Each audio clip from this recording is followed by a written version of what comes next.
Some of y'all are just so easy to quit. Hang in there. You got to learn tenacity, and you got to learn to stay focused, and you got to learn that you only got to do this business for a little while, and the rest of your life you can take off. See, the difference with me, I told you, fear loss is more powerful than what you stand to gain. I was scared of the consequences of not doing the business. See, I know what the alternative is. I was scared of what would happen if I did not do the business.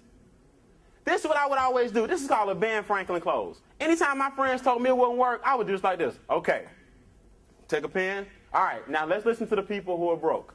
And I wrote down job. My friends are going to work 9 to 5, but it's really 7 to 7 when you add it all together. Okay? Got to get ready, got to go to work, got to get in traffic, got to get off, got to come home, then unwind. So you really work about 7 to 7. Okay. My friends are going to get a pension or Social Security if it's around. Amen. When it's your time. My friends are going to have a cap on their income, and the politics of somebody either got to fire or quit or get fired before they move up. My friends are going to miss half their children's lives. Any assemblies, recitals during the day, baseball practices, you too tired, they won't make any of that. Okay? And you might get a gold watch and a turkey. All right. And I said, okay, let me see what these guys doing over here. Then I write network marketing. I can get this thing 2 years to 5 years of straight focus. Okay? I can work this business at least 2 hours a day. Part-time. What I do today, I can build a legacy for the rest of my life, still. What I did yesterday, I still get paid on today. I know people over here, filthy, stinking, rich. Okay, I know y'all my friends and I love y'all, but I'm gonna roll with this. And guess what? If this don't work, the worst thing that can happen is I go over here and say, y'all was right.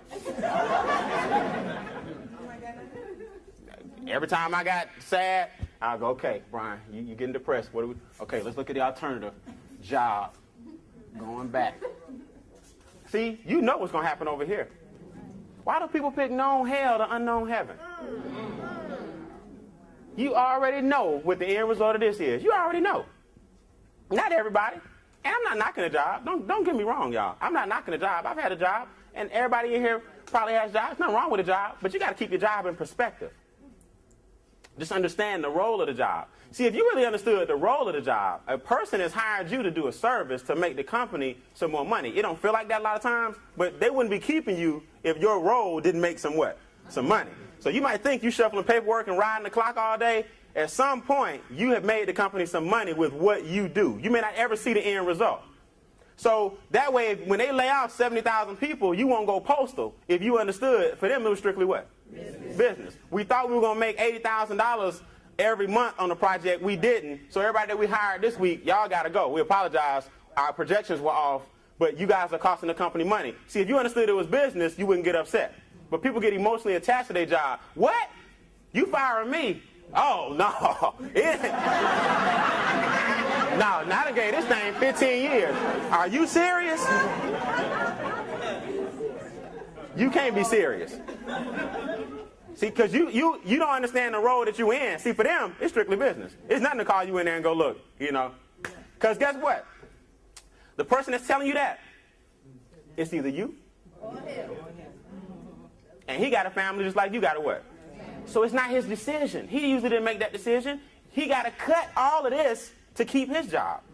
I didn't want to be in that. See, I was scared of the alternative. See, a lot of y'all, I'm scared of if you don't do the business.